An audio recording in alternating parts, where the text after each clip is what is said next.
Kana bitaw wala ka agi imong anak og hilot sa uban niya, ikaw ray maka ayo og hiloton.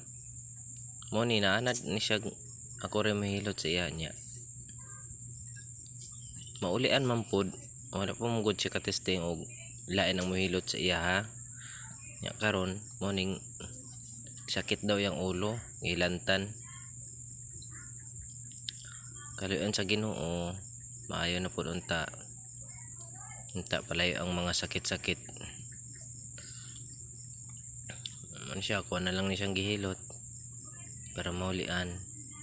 Kay kung magluya ang mong anak, mag-apil po kag kaluya. Kay maghuna-huna ka og sa iyang kuan unsay gibati niya. Mura po kag naapog kay gibati og ikaw maghuna-huna nga magtan-aw pod sa iya. Wala nga atong atimanon jud atong anak.